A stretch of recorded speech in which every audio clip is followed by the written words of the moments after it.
تاریخ گواہ ہے کہ جب بھی کسی ملک کا سروائیول اس کے لیے ایک عقیدہ بن جائے، اس کے لیے عالمی قوانین کوئی حیثیت نہیں رکھتے۔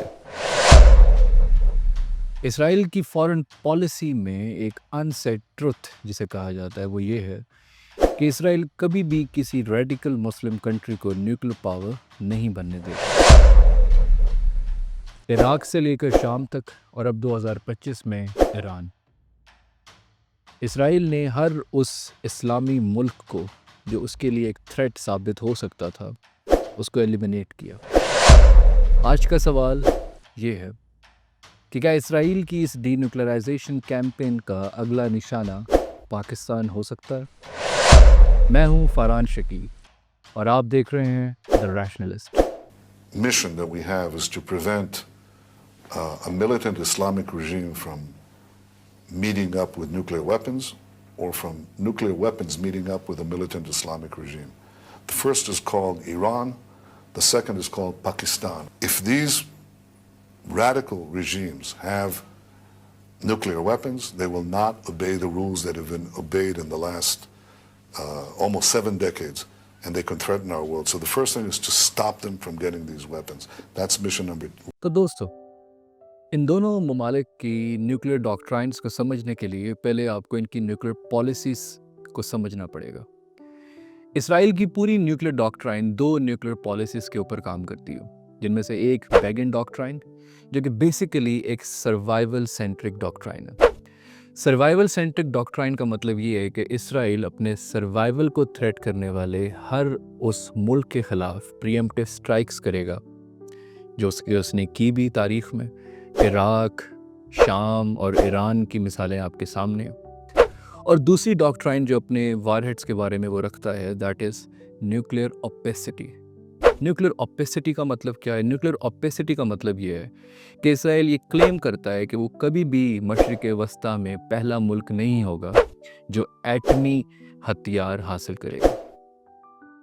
اس سلسلے میں اس نے کبھی بھی ایٹمی ہتھیار حاصل کرنے کی کوئی جدوجہد نہیں کی، لیکن انٹرنیشنل کمیونٹیز اور یو ایس انٹیلیجنس اس بات کو کنفرم کرتی ہے کہ اسرائیل بغیر کسی ایٹمی ایکسپیریمنٹ کے نیوکلیر وارڈز رکھتا ہے، اور اس کی تعداد تقریباً 80 بتائی جاتی ہے۔ اور اس میں خاص طور پہ اسرائیل کے کچھ ایئر ڈیفنس سسٹم جس میں اسرائیلز ایرو، ڈیوڈ سلنگ اور آئرن ڈوم بڑے مشہور ہیں، اور یہ خاص طور پہ ان کی طرف مارے گئے بیلسٹک میزائلز ہوں یا کروز میزائلز ان کو انٹرسیپٹ کرنے کی پوری قابلیت رکھتا ہے۔ تو یہ ایک طرف اسرائیل کی نیوکلیر ڈاکٹرائن ہے، یہ ایک سروائیول سینٹرک ڈاکٹرائن ہے۔ اس کا تعلق کسی خاص ملک کے ساتھ نہیں بلکہ ہر اس اسلامی ملک کے ساتھ ہے جو کہ نیوکس حاصل کرنے کی کوشش کرے گا۔ آن دا ادر سائڈ، اس کی دوسری طرف ہمارے پاس ہے پاکستان۔ پاکستان یہ کلیم کرتا ہے کہ اس کے تمام نیوکلیر پالیسیز انڈیا سینٹرک ہیں، کیونکہ ظاہری سی بات ہے کہ ہمارے سروائیول کو مین خطرہ ہندوستان سے ہی ہے۔ لیکن اس بگڑتی جیو پالیٹکس کی حالات میں پاکستان اپنی نیوکلیر ڈاکٹرائنز بدلنے کا پورا حق بھی رکھتا ہے۔ اس کے ساتھ ہی ساتھ پاکستان اپنی پوری تاریخ میں کبھی بھی نو فرسٹ یوز پالیسی کو ایڈہیر یا اس کے ساتھ نہیں جڑا، یعنی پاکستان یہ کلیم کرتا ہے کہ وہ اپنے سروائیول کے لیے ایٹمی ہتھیاروں کا استعمال پہلی کر سکتا ہے، یعنی کبھی بھی اگر پاکستان کسی دوسرے ملک کے ساتھ جنگ میں ملوث ہوتا ہے، فار ایگزامپل ہندوستان کے ساتھ، تو پاکستان یہ کلیم کرتا ہے کہ وہ ہندوستان کے اوپر پہلے اٹیک کر سکتا ہے۔ Pakistan do not adhere to the no first use policy of nuclear nukes۔ اس کے علاوہ مختلف انٹرنیشنل کمیونٹیز اور یو ایس انٹیلیجنس سے آپ یہ بات مختلف اخباروں میں آپ کنفرم بھی کر سکتے ہیں، اور وہ کنفرمیشن یہ ہے کہ پاکستان کے پاس تقریباً 180 نیوکلیر وارڈز ہیں، اور ان کو مارنے کے لیے پاکستان کے پاس ایک اچھی خاصی میزائل ٹیکنالوجی بھی ہے، جن میں سر فہرست شاہین 1، شاہین 2 اور شاہین 3 خاص طور پر گنے جاتے ہیں۔ شاہین 1 اور شاہین 2 سمندر اور زمین تک ہی میزائل مارنے کی ٹیکنالوجی کے حامل ہیں، لیکن خاص طور پر پاکستان کا میزائل شاہین 3 یہ اس قابل ہے کہ یہ 2750 کلومیٹر تک دشمن کو مار گرانے کی صلاحیت رکھتا ہے، اور ایکسپرٹس یہ کلیم کرتے ہیں کہ اگر اس میزائل کو ویسٹرن پاکستان یعنی بلوچستان کی سرحدی پٹی سے لانچ کیا جائے تو یہ قابلیت رکھتا ہے کہ وہ اسرائیل کی مین لینڈ ٹیریٹری کو ہٹ کر سکتا ہے. تو یہ اسرائیل کے لیے ایک بہت بڑا چیلنج ثابت ہو سکتا ہے، اور یہ ہے شاہین 3. شاہین 3 کے علاوہ پاکستان ایک نئی ٹیکنالوجی پر کام کر رہا ہے، and that is Ababeel MRBM. Ababeel MRBM ایک اس خاص قسم کا میزائل ہے جو کہ ملٹیپل کیریئر وہیکل ہے. ملٹیپل کیریئر وہیکل کا مطلب ہے کہ آپ کے پاس صرف ایک میزائل ہوگا، لیکن اس میزائل میں سے مختلف وار ہیڈز نکل سکتے ہیں جو کہ مختلف ٹارگٹس کو پریسیژن کے ساتھ ہٹ کر سکتے ہیں. اس کے علاوہ پاکستان بابر 1 اور بابر 1B، بابر 3 پر بھی کام کر رہا ہے جو کہ انتہائی پریسیژن کے ساتھ لینڈ ٹو لینڈ یا لینڈ ٹو سی اور سی ٹو لینڈ پریسائزڈ اٹیکس کر سکتے ہیں. تو اس ساری صورتحال میں پاکستان ایک خاص تھریٹ ثابت ہو سکتا ہے to the survival of Israel. Israel کی سالمیت کے لیے پاکستان ایک بہترین قسم کا تھریٹ ثابت ہو سکتا ہے، اور اس کا پلیچ حال ہی میں اسرائیل کے سابق ڈپٹی ڈیفنس منسٹر نے بھی ظاہر کیا کہ اسرائیل پاکستان کا بھی نیوکلیئر پروگرام ڈسمینٹل کر سکتا ہے. اور صرف یہی نہیں، 2003 کی موساد لیکڈ بریفنگز میں اس بات کو کلیم کیا گیا کہ پاکستان کا ایٹمی مستقبل اسرائیل کے لیے ایک حل طلب سوال ہے.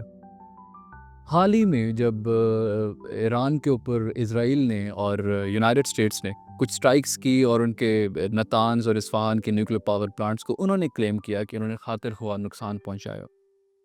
اس پوری ٹارگیٹڈ آپریشنز اور اسرائیل کی طرف سے ایران کے اوپر ملٹری سٹرائکس کے دوران ایران کی ریولوشنری گارڈ کے ایک انتہائی اہم کمانڈر نے کلیم کیا کہ پاکستان نے ان سے وعدہ کیا ہے، ایک نیوکلیئر پلیج دیا ہے کہ اگر اسرائیل نے ایران کے اوپر ایٹمی حملہ کیا یا کچھ ایسے خطرناک حملے کیے جس میں ویپنز آف میس ڈسٹرکشن بھی استعمال ہو سکتے تھے، تو ان کے مطابق پاکستان نے ایک نیوکلیئر پلیج کیا جس میں پاکستان نے یہ کہا کہ وہ اسرائیل کو ایک ایٹمی حملہ کر سکتا ہے. ان سارے بدلتے ہوئے سینیریوز میں جو اسرائیل کے پاس اب آپشنز ہیں کہ وہ کس طریقے سے پاکستان کے نیوکلیئر پروگرام کو ہینڈل کر سکتا ہے، ان میں خاص طور پہ سب سے پہلا اور انتہائی امپورٹنٹ سیکیورٹی ایگریمنٹ جس کو جوائنٹ سیٹلائٹ سرویلنس ایگریمنٹ کہا جاتا ہے between Hindustan and Israel. Hindustan اور اسرائیل کے درمیان اس معاہدے کی وجہ سے اسرائیل پاکستان کے نیوکس کے اوپر ایک خاصی اچھی نظر رکھ سکتا ہے. اس کے علاوہ اسرائیل کے پاس ایک انتہائی well renowned intelligence agency Mossad کے ذریعے نیوکس کو ہٹ کیا جا سکتا ہے. اور دوسرے نمبر پر اسرائیل کے پاس جو آپشنز ہیں، اور ان آپشنز میں دوسرے نمبر پر سائبر وارفیئر ہے جس کے بارے میں اسرائیل کافی مشہور بھی ہے، اور اس نے ایران کے اوپر ایک سٹیوکنسٹ آپریشن بھی کیا جس میں اس نے ایران کی امپورٹنٹ ایٹمی انسٹالیشنز کو ڈسیبل بھی کر دیا تھا. تو پاکستان کے لیے تھریٹ اسرائیل کا سائبر وارفیئر بھی ہو سکتا ہے جس میں یہ سٹیوکنسٹ ٹیکنالوجی انتہائی اہمیت کی حامل ہے. اس کے علاوہ اسرائیل کے پاس تیسرا آپشن پاکستان میں انسٹیبلٹی ہو سکتی ہے. پاکستان میں سیاسی انسٹیبلٹی اس کی ایک تاریخ ہے. اس تاریخ میں اسرائیل پاکستان کی نیوکس کو کسی نہ کسی طریقے سے ڈائریکٹلی اور انڈائریکٹلی مینوور کرنے کی قابلیت رکھتا ہے. اور دوستو، یہ کوئی عجیب سی بات نہیں ہے. اسرائیل کی ایک تاریخ رہی ہے کہ اس نے ان تمام اسلامی ملکوں کو ڈی نیوکلرائز کیا جن میں سر فہرست عراق میں ہونے والا 1991 میں آپریشن اوپرا. اس آپریشن اوپرا میں اسرائیل نے ایران کا کمپلیٹ ہونے ہی والا جو نیوکلیئر پاور پلانٹ تھا اس کو تباہ و برباد کیا. اسی کی طرح 2007 میں ہونے والا آپریشن آرچرڈ، اس آپریشن آرچرڈ میں اسرائیل نے شام کا نیوکلیئر پاور پلانٹ تباہ کیا. اور ہم دیکھ ہی رہے ہیں اس کے علاوہ 2000 سے لے کر 2025 تک اسرائیل نے اگین اینڈ اگین ایران کی نیوکلیر انسٹالیشنز کو ڈائریکٹلی یا انڈائریکٹلی نشانہ بنایا، اور اس کا اختتام 2025 میں ہوا، جو اسرائیل کلیم کرتا ہے کہ اس نے ایران کی تمام نیوکلیر انسٹالیشنز کو تباہ و برباد کر دیا اور ایران اب کبھی بھی ایک ایٹمی قوت نہیں بن پائے گا۔ آخر میں دوستو، ان تمام جیو پولیٹیکل مینوورنگ کے درمیان پاکستان کے پاس کیا آپشنز ہیں؟ پاکستان تاریخ میں سب سے زیادہ فوکس اپنے نیوکس کی فزیکل سیکیورٹی پہ کرتا رہا ہے۔ ابھی حال ہی میں ہندوستان اور پاکستان کے درمیان جو ملٹری جھڑپیں ہوئی، ان میں بھی یہی چیز سر فہرست تھے، لیکن اب پاکستان